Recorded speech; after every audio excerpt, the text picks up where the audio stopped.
Since you took over, sir, you've had little use for the double O's. I've spent most of my time teaching, not doing. Oh, I'll make you no secret, I hold your methods in much less regard than my illustrious predecessor did. But my duty is to keep you up to par. Too many free radicals, that's your problem. Free radicals, sir? Yeah, they're toxins that destroy the body and the brain, caused by eating too much red meat and white bread and too many dry martinis. Then I shall cut out the white bread, sir. Bienvenue au podcast Premier Visionnement. In my business, you prepare for the unexpected. Aujourd'hui, nous parlons de Bond, James Bond, agent 007. Just a drink. A martini, shaken not stirred. This never happened to the other fellow. Petite mise en garde avant de commencer. Si vous n'avez pas vu le film discuté aujourd'hui, je vais le spoiler complètement. Beg your pardon? Forgot to knock. And meanwhile, how do you kill 5 hours? Bonne écoute. I got the bitch. Bienvenue à Palmyra. Aujourd'hui, nous parlons de Jamais plus jamais, sorti en 1983 et réalisé par Irvin Kershner, avec Sean Connery, Kim Basinger, Klaus Maria Bronder, Barbara Carrera, Bernie Casey et Max von Sydow. Je suis Mathieu, et bien sûr, ce soir, je suis là pour vous parler d'en masse de sexe et de violence. Alors, bienvenue dans la rétrospective des aventures de James Bond. Aujourd'hui, on couvre le deuxième film qui est sorti en 1983, Jamais plus jamais, qui est un remake du film d'Opération Tonnerre qui était sorti en 1985. On est rendu au 16e épisode dans toute la rétrospective. Si vous voulez voir toute la rétrospective, dans le fond, depuis le début, savoir qu'est-ce que j'ai couvert, vous allez me dire que non, on n'est pas au 16e film, mais au 14e, allez voir sur premiervisionnement.com. Où dans le fond, j'ai fait certains titres bonus. Comme le film d'aujourd'hui, dans le fond, qu'il est un film non officiel là, dans la franchise des James Bond. J'ai commencé la rétrospective avec le film de Casino Royale 1954, qui était un téléfilm. Et le film de Casino Royale encore de 1967. Fait que j'ai rajouté tout ça là, dans la rétrospective pour couvrir tout ce qui est James Bond au complet, dans le fond, puis en se dirigeant vers le nouveau film, le Mourir peut attendre que, au moment de l'enregistrement, est encore cédulé pour sortir à la fin 2021. Alors, si on se rappelle bien au début de la rétrospective, quand on parlait là, de tous les films là, qui ont commencé au début, avant le film de Dr. No, on parlait de Thunderball, qui aurait été le premier film qui aurait sorti, qui avait été travaillé dessus, puis on avait fait, dans le fond, on avait écrit un script, tout ça, puis on était prêt à partir. Dans le fond, le script a été réécrit en film là, avec Ian Fleming, puis Jack Whittingham et Kevin McClory. Finalement, ce scénario-là n'a pas été fait, puis ça a été comme mis de côté. Ian Fleming a pris cette idée-là quand même pour le transformer en livre. Par la suite, lui, c'est ça, il a fait le livre de Thunderball. On a fait le film de Dr. No par la suite. Son succès a amené à Bon baiser de Russie. Ensuite, on a fait le film de Goldfinger. Kevin McClory est arrivé à la charge à quelque part parce que lui, il voulait faire son livre parce qu'il avait gagné là, le procès contre Ian Fleming parce que Ian Fleming avait comme pris les idées là, de Kevin McClory pour faire son livre. Alors, ce cas-là était réglé. Fait qu'il voulait sortir quand même son James Bond à l'écran, mais sachant que ça aurait été un peu une idée suicidaire d'essayer de faire un James Bond compétitif avec l'univers de James Bond établi. Il avait approché les producteurs Albert Broccoli et Harry Saltzman, qui étaient les propriétaires dans la franchise de James Bond. Ils les avaient approchés, puis finalement on a eu une entente, puis on a fait le film de Thunderball en 85. Par la suite, Kevin McClory, lui, il avait la chance de pouvoir quand même récupérer ces choses là, à la suite du film. Puis il y avait juste comme un droit, un entente avec les producteurs qui ne pouvaient rien faire. Ils ne pouvaient pas faire un James Bond compétitif pour 10 ans. Alors, ce qui nous amène à 1975, dans le fond, où Kevin McClory est arrivé à la charge et dit moi, je veux quand même l'exploiter. Lui, de toute façon, à quelque part, les producteurs de Broccoli, Et Saltzman ne pensait pas que James Bond allait vraiment survivre là, tout ce temps-là. Il pensait que ça allait peut-être passer, là, mais pour un certain temps, ils verront ce qui se passera dans 10 ans, puis on se casse pas la tête avec ça. Mais McClory, il s'est dit de toute façon, moi je vais essayer de faire le plus d'argent que je peux là, avec mes droits. Fait que en 1975, il a commencé à retravailler là, sur un nouveau film là, pour pouvoir ressortir là, son film de James Bond basé là, sur le livre là, de Casino de Thunderball. Bien sûr, on parle de 75 jusqu'à 83, pendant tout ce temps-là, McClory a essayé là, d'avoir des scripts, il a essayé de réussir à filmer quelque chose. Bien sûr, il y avait des poursuites de les producteurs. On était rendu juste à Albert Broccoli qui avait la franchise. On avait juste des poursuites de deux autres pour empêcher le tournage. Mais finalement, on a été capable de comme trouver un compromis. Puis Kevin McClory, il a eu sa volonté et a pu faire le film là, qu'on va parler tantôt. Bien sûr, il pouvait seulement se baser sur le livre. Il ne fallait pas qu'il y ait de référence au film ou même à la franchise normale des James Bond. On pouvait juste se servir de ce qui était écrit sur la page du livre. Bien sûr, on n'allait pas y donner le droit aussi d'utiliser la chanson thème de James Bond. On n'allait pas y donner, dans le fond, grands éléments là, pour pouvoir être liés à la série normale là, des James Bond. Fait que on va devoir tout remanier des choses pour essayer de montrer là, qu'on est un James Bond, mais qu'en bout de ligne, ça ne pourra pas être affilié avec la série originale. Bien sûr, comme on se rend compte assez rapidement, c'est qu'on est allé chercher Sean Connery qui était rendu à la retraite du rôle de James Bond depuis pas loin de 10 ans. Le pire dans tout ça, c'est que Connery est quand même responsable de quand même une bonne partie de la production. Il va avoir demandé là, même à des écrivains là, de la série officielle, là, comme Tom Mankiewicz qui avait écrit là, pour Diamonds Are Forever, pour écrire un peu le film, tout ça. Fait que Tom Mankiewicz n'est pas impliqué avec le film d'aujourd'hui parce que lui il se sentait mieux plus comme trahir les brocolis. Fait qu'il s'est dit non merci. Et même que la femme de Connery, c'est elle qui est arrivée avec le concept de l'idée jamais plus jamais ou Never Say Never Again, parce que à la fin de Diamonds Are Forever, Connery est arrivé puis il a dit Never, je ne plus jamais, qui va reprendre le rôle de James Bond. C'est la chose, dans le fond, c'est qu'est-ce qu'il a dit, c'est il faut plus jamais dire jamais, rendu là.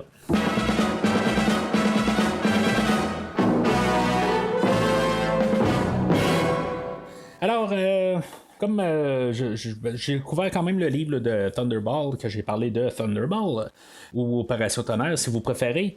Mais, tu sais, juste pour ceux-là qui n'ont pas écouté le podcast de Thunderball ou Opération Tonnerre, l'histoire va comme se suit là, dans le livre. Dans le fond, on a pas mal l'histoire similaire avec le film d'aujourd'hui. On a deux bombes qui sont capturées là, par Spectre. Et finalement, ils tiennent le monde en otage. Pendant ce temps-là, il y avait Bond qui était envoyé à une clinique là, de rétablissement pour se remettre en santé. C'est là qu'il avait croisé quelqu'un là-bas, puis que dans le fond, ça menait à être le Count Lippe, puis qu'il y a une petite querelle entre les deux. Puis finalement, c'est ça, le Count Lippe se fait assassiner par la suite parce que dans le fond, pour des genres d'enfantillage, il a mis en péril l'opération Tonnerre. Alors, suite à ça, Bond est envoyé, après la rançon, dans le fond, de Spectre, Bond est envoyé à la poursuite de retrouver la sœur de Giuseppe Petacci, qui est le frère, ou plutôt qu'il est la personne là, qui a volé là, les deux bombes atomiques. Fait qu'il va aller trouver sa sœur, Domino Petacci. Chose que, vite de même, juste remarqué qu'on a utilisé le nom de famille Petacci aujourd'hui, ce qu'on n'avait pas fait dans le film là, de Thunderball. On avait changé un petit peu là, des petites affaires là, à cette étape-là, mais c'est essentiellement un petit peu là, quelque chose qu'on a aujourd'hui. Où ce que, dans le fond, Giuseppe, lui, qui avait été comme un peu extorqué pour voler les bombes, puis il a été tué par la suite. Alors, finalement, ça finit que pas mal similaire un peu au film de Thunderball en bout de ligne, que finalement, Bond il trouve les bombes et finalement, Largo, qui avait comme un peu tout orchestré, là, toute l'opération tonnerre, là, en tout cas, la totalité, finalement, c'est Domino qui va le tuer à la fin.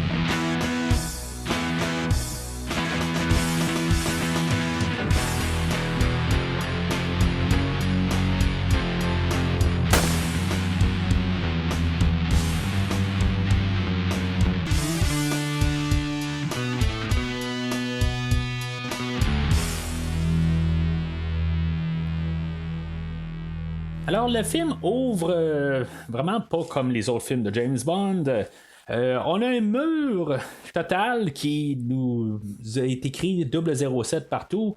Ça, c'est parce qu'on peut pas, comme j'ai dit un peu plus tôt, on peut pas utiliser les thèmes ou toutes les références au film ou à la série des James Bond. Fait qu'on doit trouver une nouvelle manière, comme puis en même temps, dire qu'on est un film de James Bond. Fait que on a choisi de juste mettre 007 là, partout à l'écran, dans le fond, pour toute notre ouverture. C'est quand même une drôle de manière de partir, mais c'était ça un peu qu'on voulait traverser à l'idée, ou à l'écran. C'est ça qu'il fallait faire un peu, je pense, pour nous dire qu'on est dans un film de James Bond. Toute l'introduction du film, c'est quand même assez étrange quand on se met juste à y penser après ça rétroactivement. Une fois qu'on comprend que c'est juste une genre de pratique, c'est un entraînement de James Bond pour voir s'il est encore potable pour l'action. C'est comme une bonne petite scène là, pour commencer le film, dans le fond, là, juste pour voir Sean Connery être en pleine action. Pendant ce temps-là, on entend la tune thème du film, là, Never Say Never Again, chantée par Lani Hall. Honnêtement, c'est pas une chanson que je déteste vraiment. Elle est potable, là, elle est correcte. Je dirais que peut-être là, juste l'interprétation ou la chanteuse n'est pas vraiment talentueuse. Mais honnêtement, quand je joue dans mon playlist là, des chansons de James Bond, elle me dérange pas vraiment. C'est sûr que, mettons qu'on en met en comparaison directe avec le film officiel de l'année directement. All Time High par Rita Coleridge, je préfère là, la chanson là, de Rita Coleridge. Je sais pas vraiment pourquoi que je la préfère plus. Dans le fond, c'est une tune vraiment là, très ordinaire, mais j'aime quand même là, la tune de All Time High. Comparé à la chanson d'aujourd'hui. Quand on regarde toutes qu'est-ce que Bond fait, il lance des bombes genre pour aveugler là, les gens, puis pour pouvoir s'infiltrer puis pouvoir récupérer là, je pense que c'est la fille là, d'un président ou quelque chose de même là, en tout cas. C'est comme, je veux dire, il y a vraiment du bon qui doit se faire mal là-dedans. Il y a même un bout qui étrangle quelqu'un. Je veux dire, c'est quoi exactement là, c'est juste que les acteurs, il faut qu'ils fassent comme s'ils sont vraiment étranglés ou quelque chose de même. Il y a quelqu'un même qui il va frapper Connery puis tout ça. Je comprends qu'il y a un certain. Il y a un côté où il faut que ça soit un peu réel, là, mais. L'autre côté, il faut quasiment qu'il se batte quand même pour sa vie. Là. C'est assez hardcore, dans le fond, quand on y pense bien. Là, quand on regarde ça comme test, dans le fond. Là. Alors, Bond échoue le test, dans le fond, parce que finalement, la fille, elle a été emprisonnée là, pendant 8 mois, puis que peut-être elle a un syndrome de Stockholm, puis que finalement, elle a viré de l'autre côté, puis. Elle va tuer James Bond, là, ça va être comme notre introduction, d'essayer de comprendre ce qui s'est passé exactement.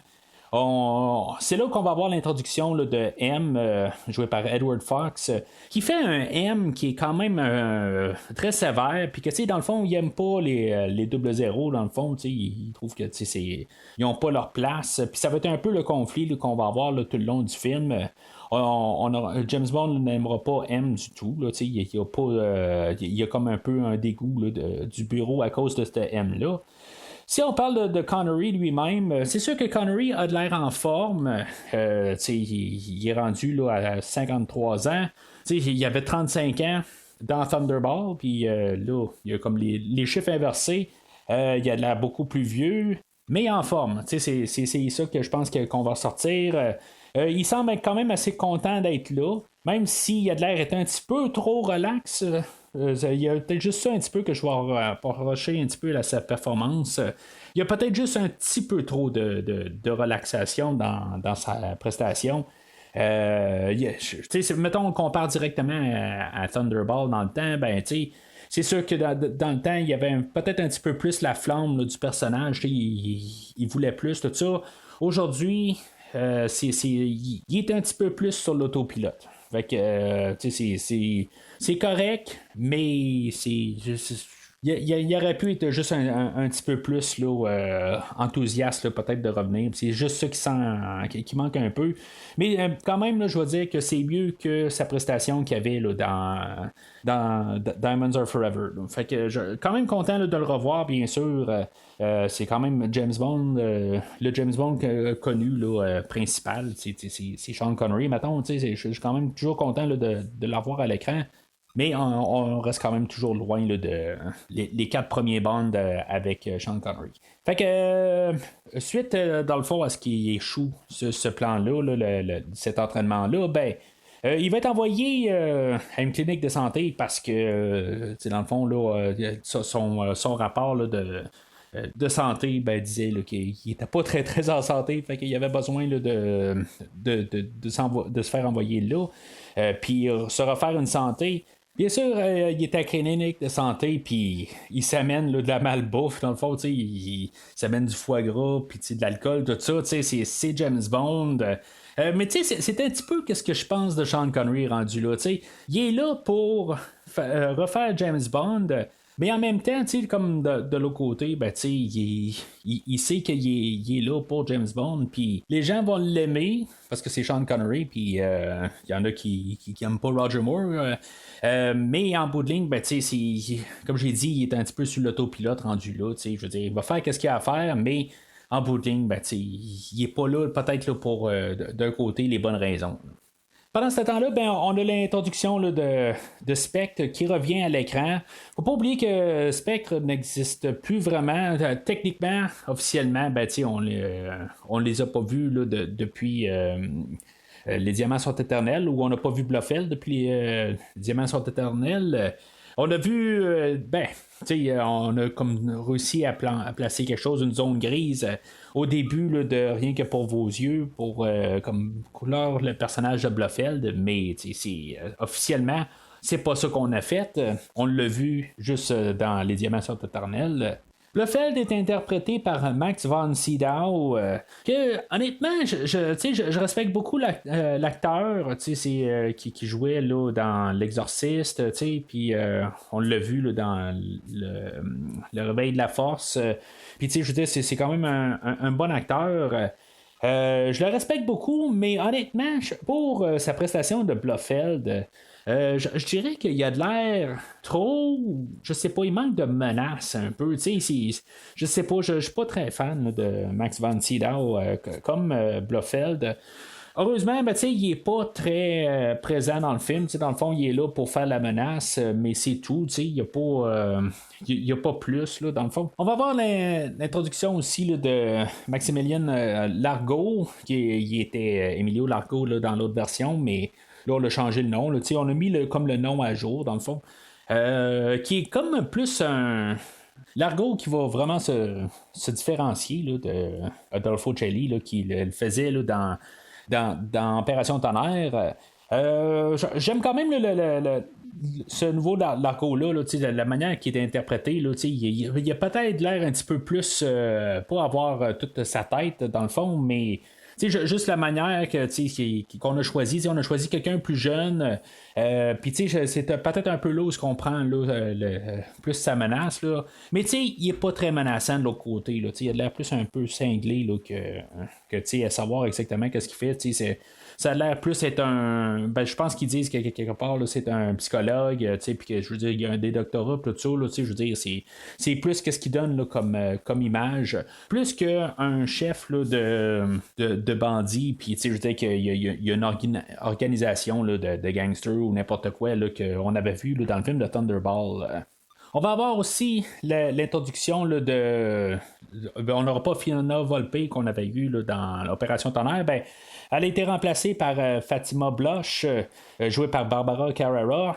Elle, dans tout le film, ça a l'air, je pense, être la personne qu'il faut s'amuser le plus là, tout au long du film. On voit qu'elle est contente d'être là. C'est pas la première fois qu'elle essaye là, d'interpréter ou de jouer dans un film de James Bond. Puis là, c'était sa chance. Dans le fond, on l'avait essayé là, pour plusieurs autres films avant. Puis je pense que même il y a une couple de fois là, où c'est arrivé une fois qu'elle avait été choisie dans les finalistes. Puis finalement, elle n'avait pas eu le rôle, puis mais c'est ça. Fait que ça se voit qu'elle est contente d'être là, puis elle rajoute quand même une bonne menace là, au personnage de James Bond. Elle est quand même assez, là, on ne sait pas exactement comment elle est prête à aller loin, tout ça, mais est capable là, il y a des fois qu'on peut se demander si elle va quasiment changer de côté ou pas, là, mais on sait là, que c'est une rivale là, qui a de l'ambition puis qu'il n'y a pas grand chose qui peut l'arrêter. Là. Fatima va être envoyée à la même clinique que James Bond pour s'occuper de Jack Petacci, que lui, il vient d'être opéré pour, je pense, dans le fond, on a changé carrément son œil. Dans le fond, il est rendu juste avec un œil, mais il y a comme un œil électronique. Puis ça fait partie là, dans le fond là, de l'opération là, de Spectre là, pour pouvoir ramasser le 2 missiles nucléaires puis dans le fond extorquer plusieurs pays. Puis c'est ça, on va apprendre que Jack Petacci a quand même lui de son côté extorqué dans le fond il doit faire ça si mettons il veut que sa sœur ne soit pas exécutée. Mais c'est drôle quand même, j'ai comme l'impression que il a quand même un certain plaisir là, à faire ça. C'est un peu là, les deux sens un peu. Il fait ça pour comme que sa sœur se fasse pas éliminer, mais l'autre côté, je suis pas sûr là, que dans le fond là, il le ferait pas là, de toute façon, mais en tout cas. Il y a une fois où Petacci il fume une cigarette puis il n'est pas supposé de fumer dans le fond là, c'est pas bon là, pour l'œil dans le fond là, ou peut-être ses sens tout ça, fait que Fatima elle va le battre puis James Bond va entendre ça de sa chambre puis dans le fond il va juste aller mémérer un peu puis finalement Fatima va savoir qu'ils ont été observés là, James Bond accidentellement il va avoir ouvert le rideau de chambre puis elle va l'avoir vu, fait que on va envoyer quelqu'un pour tuer James Bond. On va voir le personnage là, de l'IP qui va arriver pendant que James Bond est en train de faire ses exercices. Puis, dans le fond, on va avoir toute une bagarre là, tout au long partout là, dans la clinique. Quand même, il y a des hauts et des bas dans cette bataille-là. Il y a des niaiseries un peu partout, mais honnêtement, c'est rendu là, j'aurais peut-être aimé ça un petit peu plus de sérieux là, dans le combat. On dirait que toutes les scènes sont ponctuées là, par un genre de niaiserie à chaque fois que il se passe quelque chose. L'IP va ramasser James Bond, mais après ça, il va se retourner de bord, puis il y a le genre de concierge là, qui passait la balayeuse, qui va se réveiller, puis il va la ramasser. Il va la renvoyer ailleurs, puis après ça, il va ramasser James Bond, il va lui donner une coupe de coups de poing là, sur la gueule, puis après ça, il va arriver à côté là, d'une salle où il y a plein de gens qui écoutent la télé, puis il va la regarder un petit peu. C'est comme tout le temps de ça, puis ça va être beaucoup de ça dans le film. Là, des fois, là, ça passe, mais des fois, là, c'est comme... je sais pas, on se perd un petit peu trop là, dans ces niaiseries-là. Mais c'est quand même potable. Puis honnêtement, là, pour toute cette séquence-là, Malgré que je trouve que ça finit abruptement, puis c'est un petit peu nono là, qu'il se fait garrocher là, l'urine de James Bond dans les yeux, puis on dirait qu'ils fond là, rendu là. Peut-être que c'est un genre de rappel là, à Batman 89 où le Joker se fait tirer de l'eau d'en face, puis c'est comme ça un peu, là, je lis les deux idées ensemble, là, parce qu'il fait quasiment la même affaire. Mais c'est ça, je trouve que pour quelqu'un là, qui ramasse vraiment James Bond, puis James Bond est quasiment pas à la hauteur là, du personnage, ben finalement, c'est juste une petite niaiserie qui le tue. Puis je trouve ça plate un petit peu à quelque part. Je pense que ça aurait été le fun que Bond réussisse là, à trouver une manière. Puis tu sais, en même temps, là, on n'arrête pas là, de nous essayer de nous marteler des idées que même s'il est vieux, il est encore potable, il est encore très. On peut faire quelque chose avec lui. Puis là, ben, on vient quasiment là, de juste nous dire qu'il faut trouver une genre de contrainte pour qu'ils réussissent à passer à travers. Alors, les bombes, ils vont être volées, finalement. Puis Jack va être exécuté par la suite. Il va y avoir Spectre qui va extorquer plusieurs pays pour qu'ils reçoivent là, 25% là, de leur profit annuel. Puis, dans le fond, là, c'est plusieurs milliers de dollars par année. Fait que ça va forcer le MI6 ou le M, le boss à Bond, de réactiver là, les 00. Parce que ça a l'air qu'il avait fermé là, la section. Dans le fond, c'est une chose là, pour montrer là, qu'on renvoie là. C'est comme un peu une manière de dire que pendant un certain temps, on n'avait pas de James Bond. Puis tout d'un coup, James Bond revient à l'écran. Là, on veut pas dire que Roger Moore est là. On veut juste comme mettre l'emphase sur Sean Connery. Moi, c'est comme ça que j'interprète ça, mais en tout cas, je pense que c'est beaucoup de ça. Là.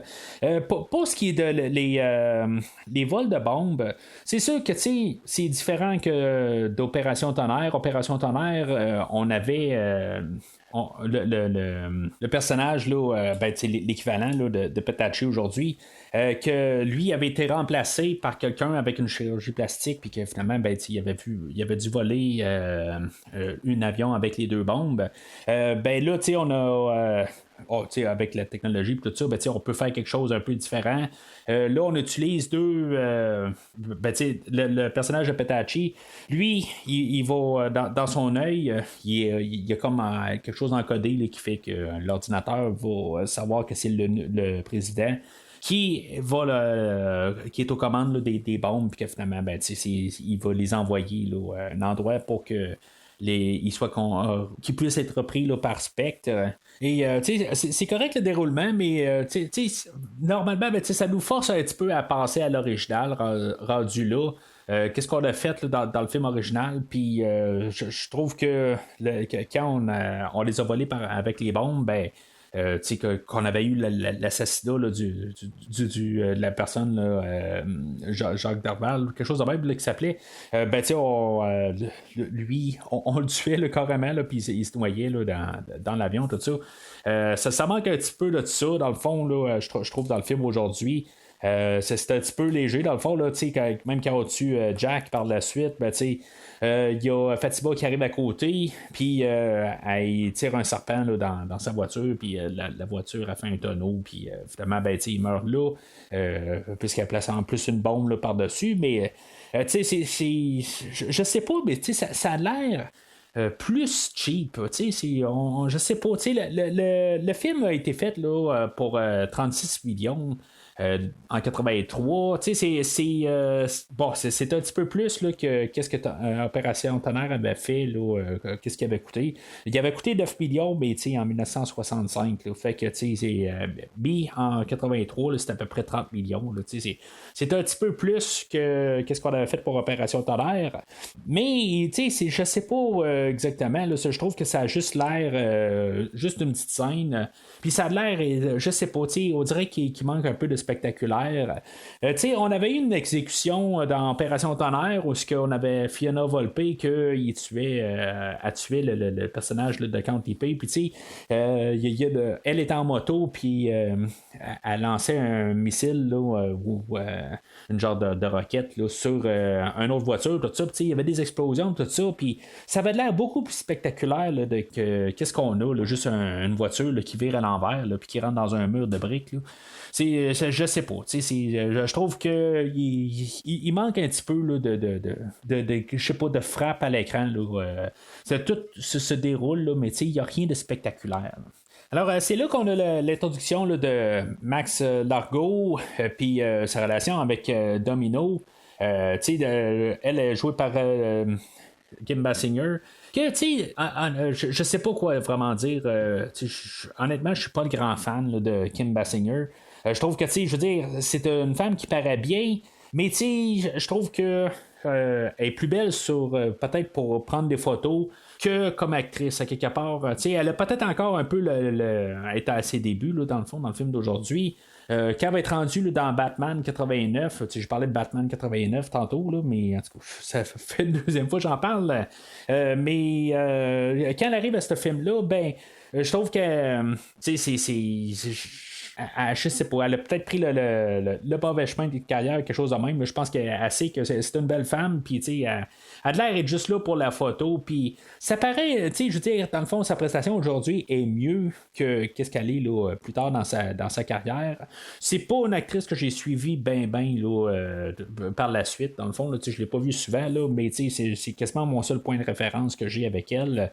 Mais pour qu'est-ce qu'elle fait aujourd'hui, c'est correct. Je trouve qu'elle est peut-être mieux écrit que la Domino de 1985, peut-être.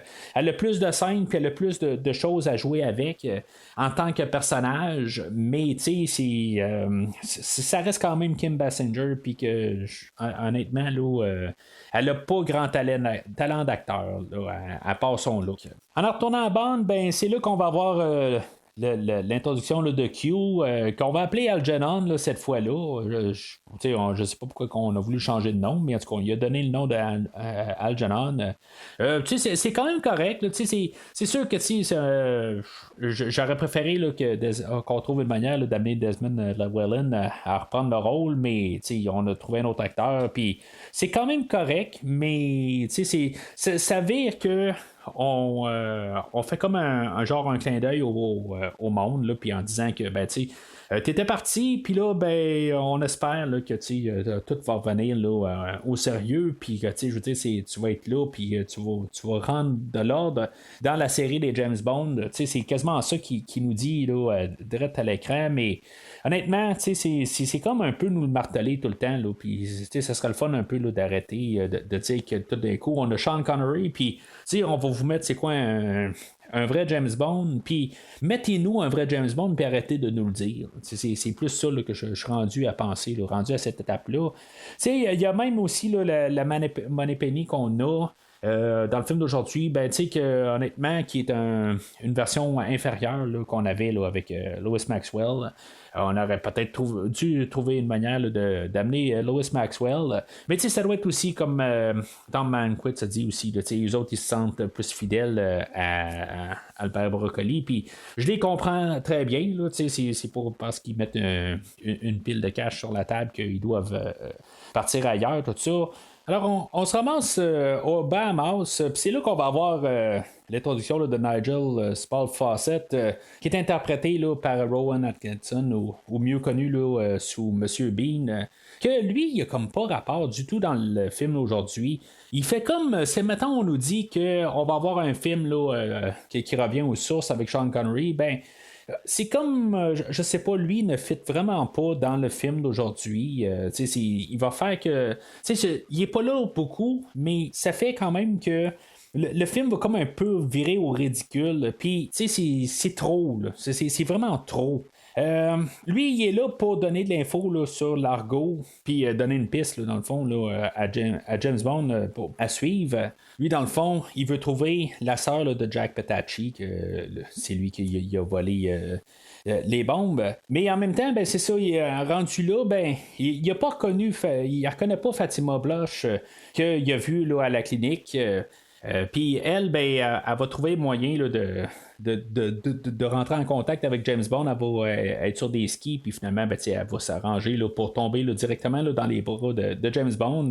C'est un film de James Bond, je veux dire, c'est la coïncidence forcée, mais que la coïncidence, on a réussi là, à la faire provoquer.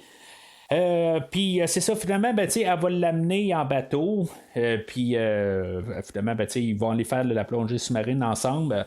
Il va y avoir toute une scène là, où que James Bond va être poursuivi là, par des requins, là, parce qu'elle va y avoir placé un genre de tracker là, sur sa bonbonne d'oxygène, tout ça. Je trouve que c'est quand même une bonne petite scène aussi. Là. Ça fait quand même 2 grosses scènes qu'on a puis, d'action. Puis cette scène-là, là, je l'aime bien. Je trouve que c'est la menace des requins, tout ça, là, c'est que James Bond doit faire une couple d'affaires. Puis il y a beaucoup d'affaires. Je sais pas si on a blessé des requins là-dedans. Je suis pas très fan de ça. Par contre, là, si c'est arrivé, là, puis j'ai comme un peu l'impression là, que peut-être là, qu'on a dû peut-être pas tuer un requin, là, mais il a dû avoir un ou deux requins là, qui ont reçu une coupe de coups. Puis ça, je trouve, en tout cas, je suis pas pour ça, là, mais en tout cas, c'est pour la séquence entière. Là, je trouve que on a quand même là, réussi là, à faire quelque chose là, avec ça. Alors, Bond va se ramasser avec une fille là, qu'il a rencontrée là, sur le quai. Là, puis finalement, ben, il va avoir l'appel de Nigel qu'il va dire que le bateau à Largo a été vu là, dans le sud de la France.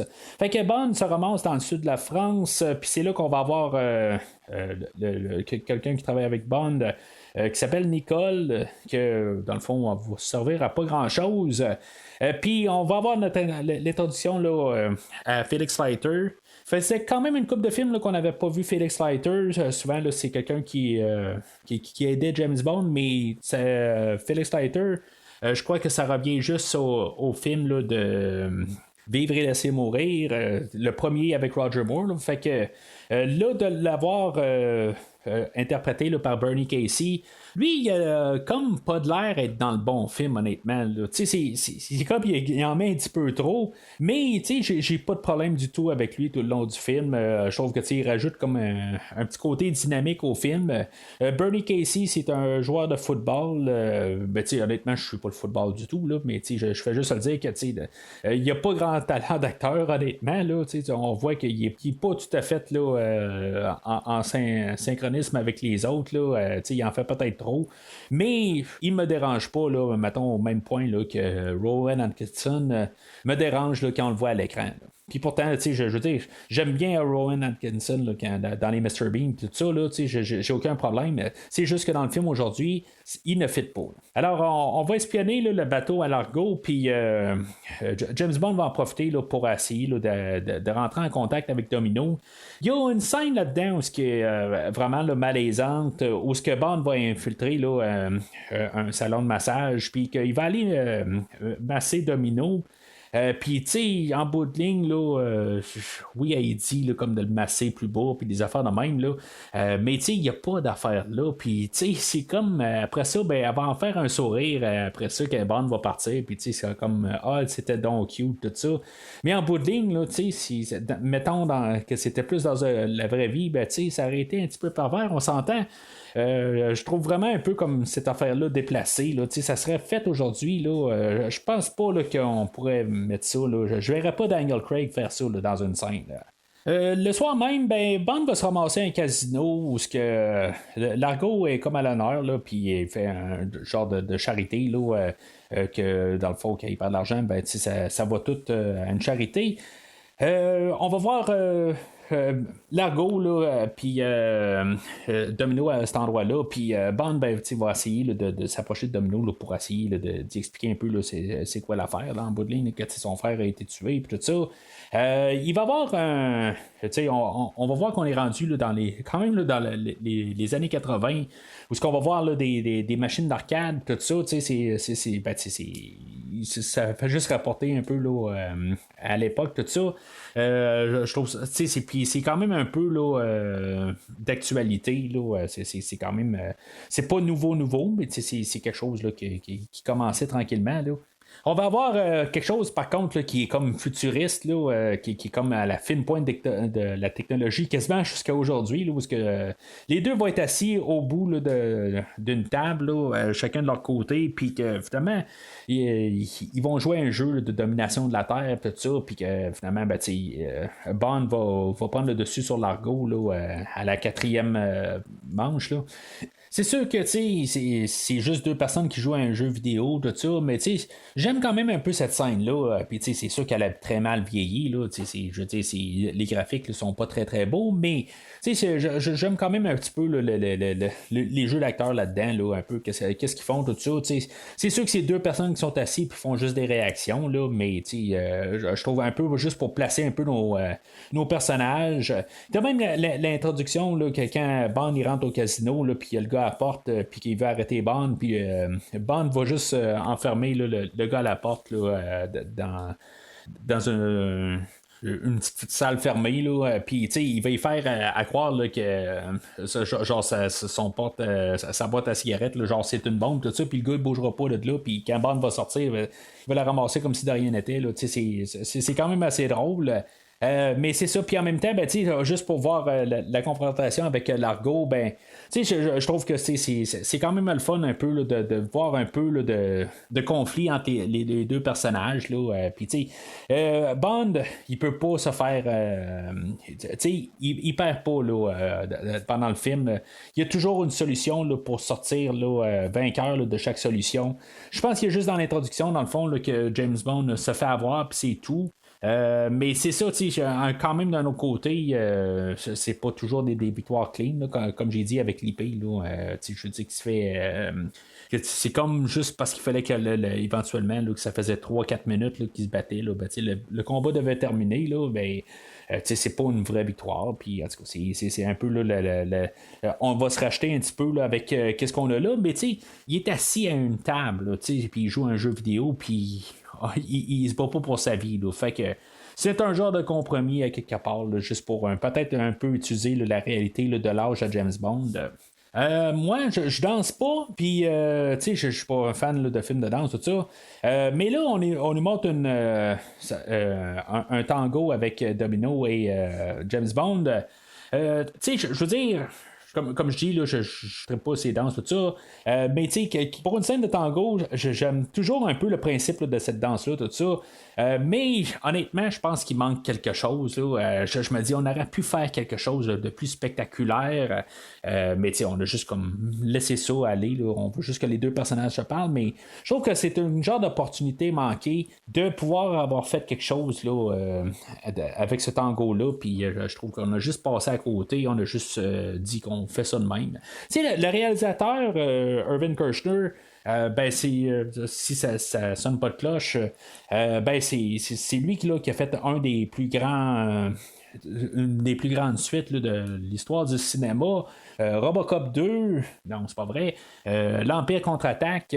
Puis que lui, si on écoute même le commentaire du réalisateur, là, il est le genre à dire que sur Opération Tonnerre, quand il l'a vu, il l'a détesté, puis que là, lui, il voulait faire ça correctement, tout ça. Puis honnêtement, là, la manière que ça va, je suis pas vraiment là. Il fait pas mieux là, qu'Opération Tonnerre là, en général. Là. Plus ça va, ça veut pas dire que j'endosse pas le film. Là, on va en reparler là, dans quelques minutes. Mais il y a des choses. C'est quand même quelqu'un qui a mis l'Empire contre-attaque sur la table puis qu'il a fait des bons choix là, dans ce film-là. Mais qu'il y a là, dans le film d'aujourd'hui, il y a beaucoup là, d'idées, mais qui tombent à plat. Puis il aurait pu faire quelque chose là, dans cette scène-là. C'est là où on peut comme un peu se rendre compte là, que le Irvin Kershner, je sais pas, il y a quelque chose là, qui manque là, dans sa vision là, du film d'aujourd'hui. On dirait qu'il veut juste comme faire un peu comme Sean Connery, on prend ça relax. le monde va être là pour voir Sean Connery, puis tu sais, on fait juste nos scènes, puis tu sais, c'est tout, sans plus. Puis ça, je trouve ça dommage, là, tu sais, tout va comme, juste comme tout correct, tu sais, il manque de feu en arrière, là, tu sais, c'est juste la volonté, puis tu sais, qu'on ait quelque chose, du punch un peu, tout va trop bien depuis le début du film. Ça se corse un petit peu là, par la suite parce que Fatima sait que James Bond va rejoindre Nicole à Anvila, où dans le fond, qui se garde là, à loger là, pendant qu'ils sont dans le sud de France. Fait qu'elle va aller assassiner Nicole, puis Bond va rentrer à la villa. Ça va être un des seules fois où je vais marquer là, la musique pendant qu'on a comme une genre de version instrumentale là, de la tune thème. J'aime quand même un petit peu là, la musique quand James Bond rentre, puis le petit genre de jazz, là, la version jazzée là, de la tune thème. Je trouve quand même ça le fun un peu, là, cette petite ambiance-là, mais c'est une des seules fois là, que je vais aimer la trame sonore là, d'aujourd'hui là, de Michel Legrand. C'était vraiment pas la bonne personne à amener pour le film d'aujourd'hui. On dirait que lui, il est comme déconnecté totalement. Je comprends qu'on pouvait pas utiliser John Barry, on pouvait pas utiliser là, de la musique thème ou les thèmes de James Bond. Ça, je le comprends. Mais on peut faire quelque chose qui rentre un peu en similitude ou quelque chose en même. Puis là, on fait quelque chose de totalement différent, tout ça. J'apprécie de faire des choses différentes, mais il faut que tu fites un peu. Mais non, là, je veux dire, la musique en général dans le film aujourd'hui, c'est un gros zéro. C'est comme un peu bizarre ce que je vais dire. Pareil, c'est la seule trame sonore que je ne possède pas là, dans toutes les trames sonores de James Bond. J'aimerais ça la posséder par contre, mais l'autre côté quand j'y pense aussi, je veux dire, vouloir aller sur eBay puis payer 200$ pour le CD. En sachant en plus qu'est-ce que j'achète, ça me tente pas, mais c'est sûr qu'à quelque part, je m'en fous, je vais avoir un CD puis je l'écouterai pas plus. Là, je l'ai sur mon ordinateur à quelque part, puis je suis capable de l'écouter. Mais c'est une question de collection, mais je l'ai pas. Mais c'est comme elle me manque pas, honnêtement aussi. Là, c'est une trame sonore qui est très drabe. Là, il manque. Michel Legrand, là, il est carrément ailleurs.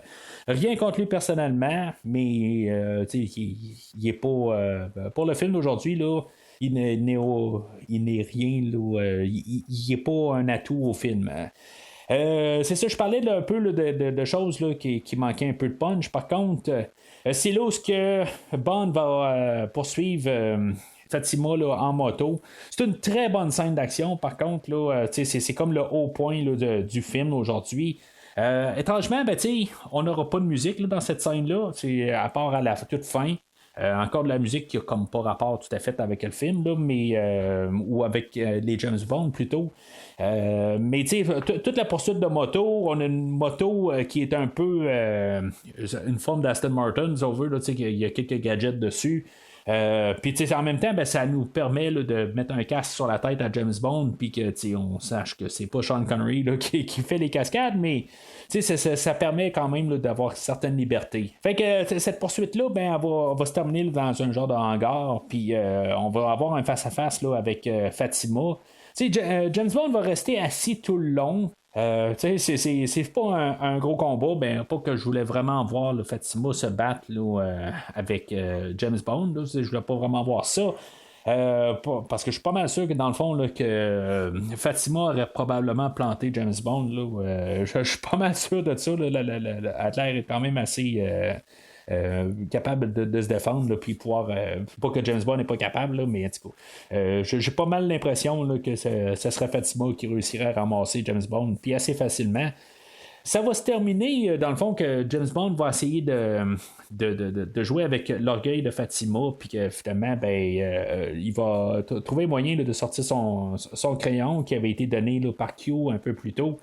Puis que finalement, ben, ça va la faire exploser. Là, mais en tout cas, ça me dérange pas trop, dans le fond. Là, quelque part, je suis pas mal sûr là, que dans sa mentalité, là, elle est assez orgueilleuse, là, qu'elle voulait que James Bond écrive là, officiellement là, que c'est la personne là, qui est plus se coucher avec. Mais quelque part, je veux dire, qu'est-ce qu'elle va faire avec.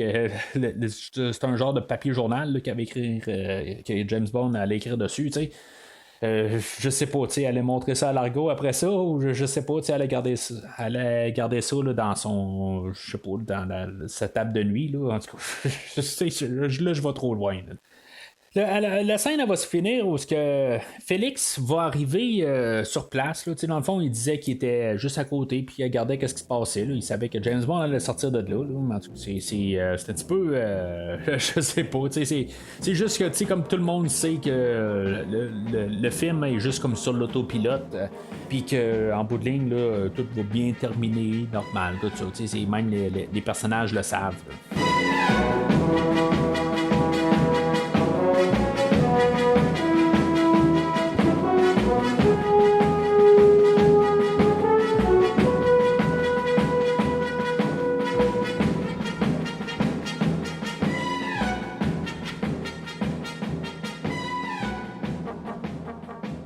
Alors, Bond avait un rendez-vous avec Largo. Là. Il devait monter à bord de la soucoupe volante, là, le vaisseau à Largo. Puis, tu sais, il va y aller en plongée sous-marine, puis il va avoir Félix qui va le suivre, mais Félix ne réussira pas à rentrer là, à bord du vaisseau. Ou du bateau. Puis, tu sais, une fois qu'il s'est infiltré, ben, il y a quelqu'un qui attend James Bond pareil. Là. C'est quand même assez bizarre la manière là, que ça se passe. C'est sûr que c'est techniquement un film de James Bond pareil, puis il y a des choses là, qui est quand même assez bizarres. Là. Bond et Domino là, vont se côtoyer là, pas mal là-dedans parce que Largo va les laisser là, se promener là, au travers du bateau quand même sans comme surveillance, mais dans le fond, il va les surveiller pareil. Là. James Bond va essayer, dans le fond, là, de forcer Largo il va comme le fâcher, tout ça, genre pour le faire réagir. Puis, il va s'arranger là, pour embrasser le Domino. Mais en bout de ligne, en bout de ligne, ça n'aurait absolument rien changé. Là. C'est sûr que Largo, il sait c'est qui James Bond, puis il allait comme le garder le prisonnier là, par la suite. C'est plus dangereux pour Domino, dans le fond. Là. Quand on y pense au total, là, c'est pas mal plus dangereux cette situation-là pour Domino. Ça donne juste une excuse à Largo là, de tuer Domino là, sur place. Puis même Bond, mais en tout cas, c'est sûr que c'est un film de James Bond, puis on sait que Bond va pas mourir, mais dans la vraie vie, quelque part, c'est pas une bonne affaire, là, rendu là. Fait que Bond et Domino, ben, ils vont être comme capturés, là, ils sont déjà sur le bateau, là, mais en tout cas, ils vont être comme pris prisonniers. On va se ramasser en Afrique du Nord, à Palmyra, où ce que Bond va être envoyé là, dans une cellule, puis Domino va être vendu là, au peuple, là, dans le fond, là, des genres de contrebandiers ou quelque chose de même. Là, que, je veux dire, au plus offrant, ben, ils vont l'acheter, puis je sais pas exactement qu'est-ce qu'ils vont faire avec. Je veux pas vraiment y penser là, dans qu'est-ce qui pourrait arriver avec elle, mais elle va être à vendre là, à n'importe quelle personne là, qui a besoin là, d'une femme à quelque part, puis c'est ça. Fait que Bond va se faire... il va réussir à faire avouer à Largo ce qu'une des bombes est. Là, c'est en dessous là, elle est à Washington, là, pas loin là, de la Maison-Blanche, quelque chose de même. Là, je sais pas exactement comment qu'on fait. Là, il dit qu'elle est sous les pieds là, du président, mais comment ils ont rendu la bombe sous la Maison-Blanche. Là, c'est un peu n'importe quoi rendu là. Ils sont allés le placer là. C'est sûr que ça doit pas être à côté, on s'entend. Là. La trouver, ça doit pas être facile non plus. Là, rendu là, c'est comme tout Washington au complet. Là, mais en tout cas, faut pas tout à fait y penser. Il faut croire qu'ils ont réussi à trouver une manière là, de l'amener dans la Maison-Blanche si on le prend vraiment mot pour mot. Là. Mais en tout cas. Fait que Bond, dans un de ses gadgets, c'est qu'il y a une montre ou qu'il y a un laser dedans. Quelque chose que on n'avait pas vu à date là, dans la série, puis que finalement on va voir genre pas mal plus tard. Mais en tout cas, c'est quand même le fun de voir un nouveau gadget. Là, le crayon aussi est un nouveau gadget, là, mais en tout cas. Il va réussir à se déchaîner, puis finalement, il va trouver un cheval, puis finalement, il va se sauver là, avec Domino, là, puis il va comme sauter, là, c'est un genre de château, ce qu'ils sont, là, puis ils vont comme sauter en bas là, dans l'eau, puis finalement, la CIA va se pointer par la suite là, pour les aider à se sauver, là. Alors, ils vont aller à bord là, du bateau là, où on a la CIA. Domino, elle s'est fait donner un pendentif là, les lames d'Allah au début du film là, par Largo.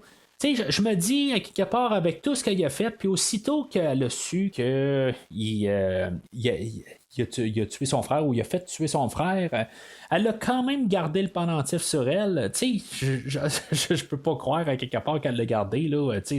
Ça n'a pas de. Je veux dire, ça aurait été la première affaire qu'elle aurait dû jeter là, aussitôt là, qu'elle est rentrée à la maison plus tôt. Là, ça n'a pas de sens, mais quelque part, c'est ça qu'on devait avoir besoin de ça. Pour pouvoir montrer là, c'est quoi exactement là, où est-ce qu'on est, tout ça, puis essayer de comprendre là, où est-ce que la deuxième bombe allait. Mais c'est la deuxième qui est sur le pendentif. Il n'y a pas la première n'était pas là. C'est quand même drôle quand ils pensent, là, mais c'est ça pareil.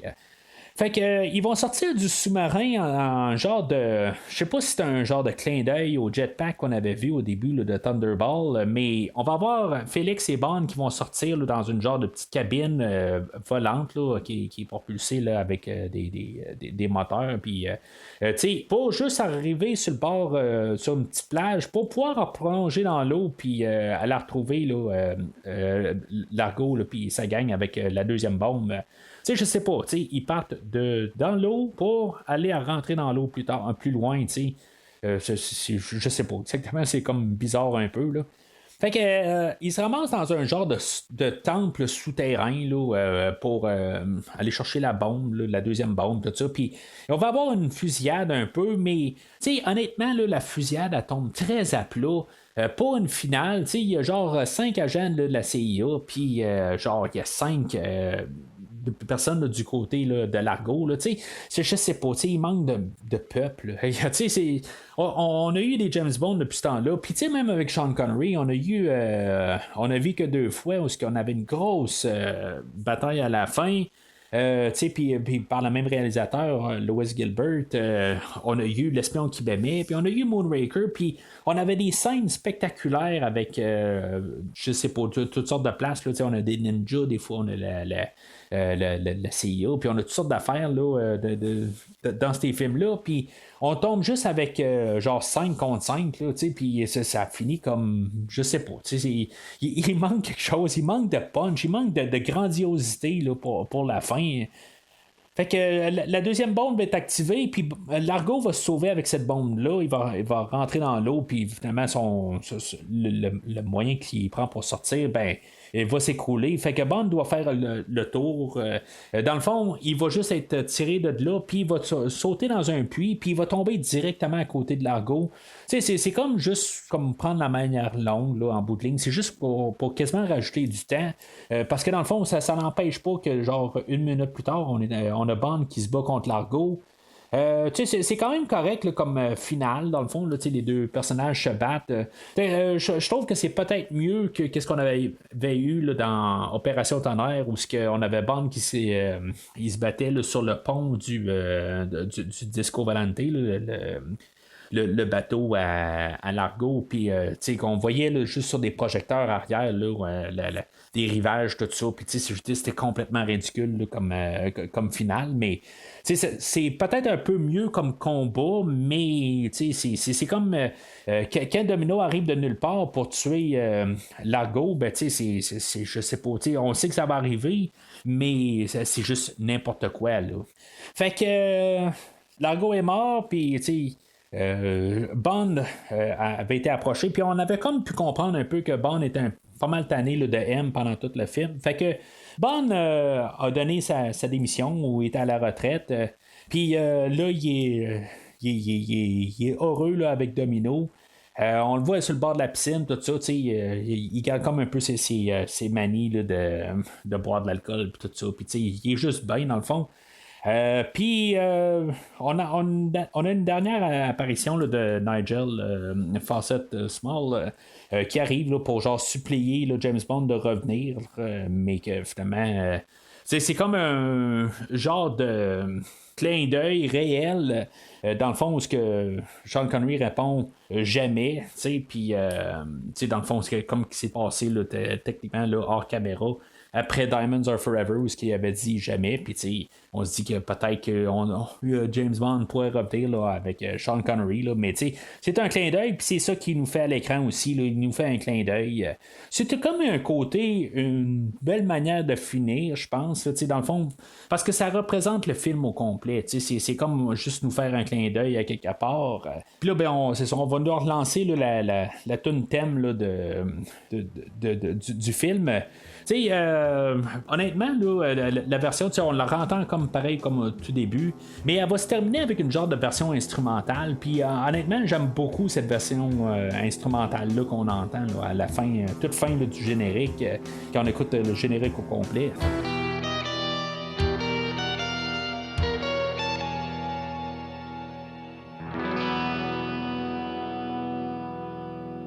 Alors, en conclusion, je pense que j'étais comme un peu assez clair là, pendant le film. C'est pas que c'est un film qui est plate à écouter. C'est pas un. Je vais donner un rouge au film. Là, je le cache pas. Mais c'est comme un rouge, puis que. Il manque quelque chose, il manque une âme. C'est sûr que le fait qu'on ne peut pas avoir la toune de James Bond pendant le film, juste à quelques petits endroits, va faire vraiment une grosse partie là, de mon rouge. C'est pas un rouge solide. Il y a des films qui sont pires, peut-être là, dans la rétrospective que je fais. Mais ça va être le plus solide des rouges d'un côté, mais parce que c'est pas un film de James Bond rendu là, parce qu'il n'a pas de chanson de James Bond, puis il n'y a pas de choses qui va nous ramener au film de James Bond. On n'a pas le baril de fusil, tout ça.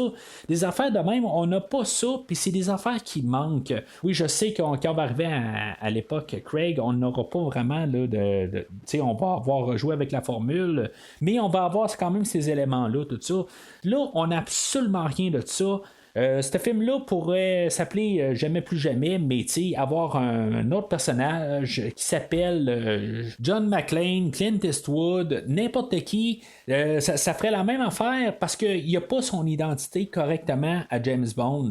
C'est pas parce qu'on est capable de faire ou qu'on peut faire un film de James Bond qu'on doit le faire. C'est toujours ça un petit peu des fois.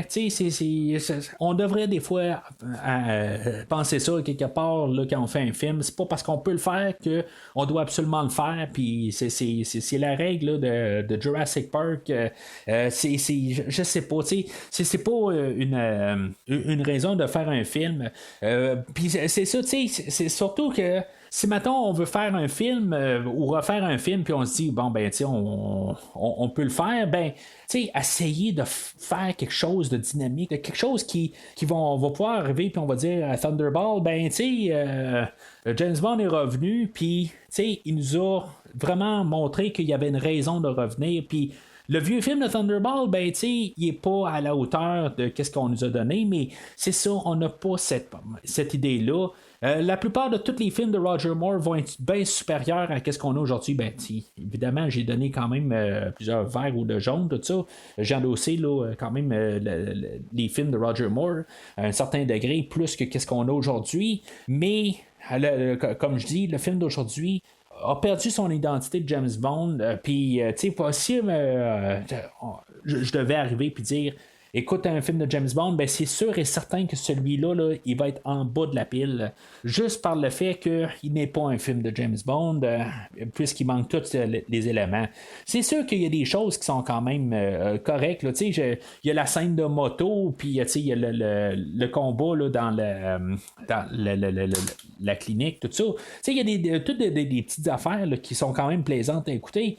Mais, tu sais, il y a la trame, il y a, tu sais, je n'ai pas vraiment reparlé là, de ton après que Fatima se fait tasser du film. Mais, tu sais, c'était comme je disais, le cœur du film. Puis quand il n'est plus là, ben le film tombe, perd un gros morceau du film.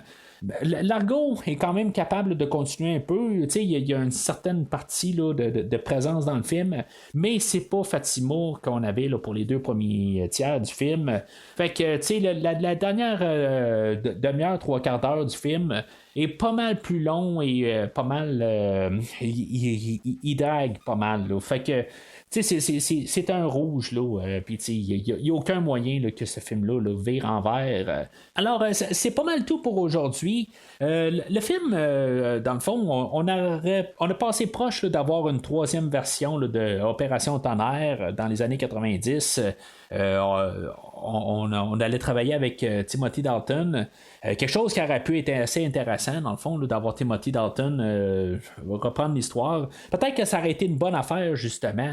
De juste au moins avoir la même histoire, mais interprétée par un autre James Bond. Peut-être que même le film d'aujourd'hui, on aurait dû trouver moyen d'avoir Roger Moore qui fasse James Bond dans le film. Oui, ça aurait été un petit peu là, jouer dans le dos des brocolis, tout ça.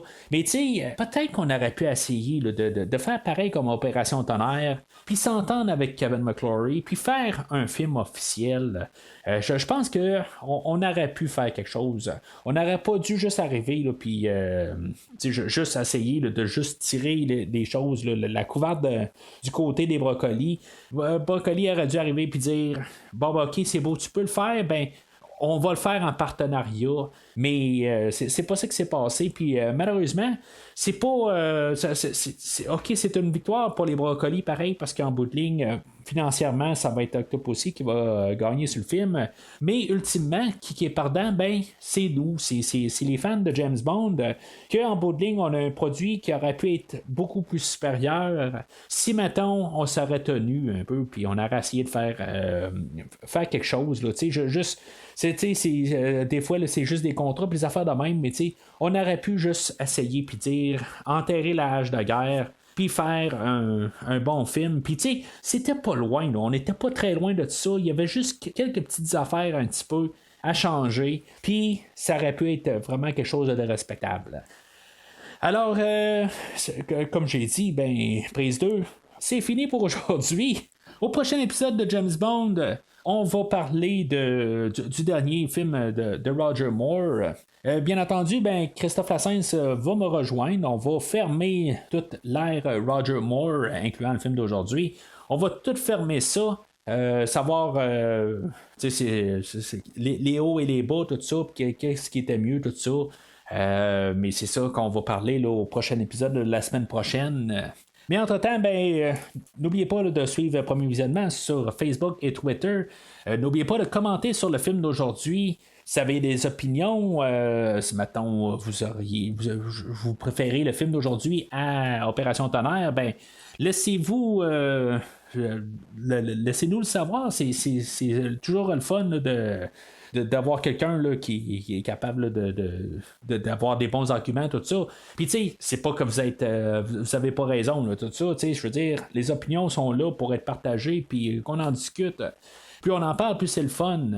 Mais, vous savez, au podcast, moi, j'ai toujours essayé là, de vous enseigner 2 choses. 1, de jamais laisser l'ennemi là, vous voir saigner. Et 2, de toujours avoir un plan d'évacuation.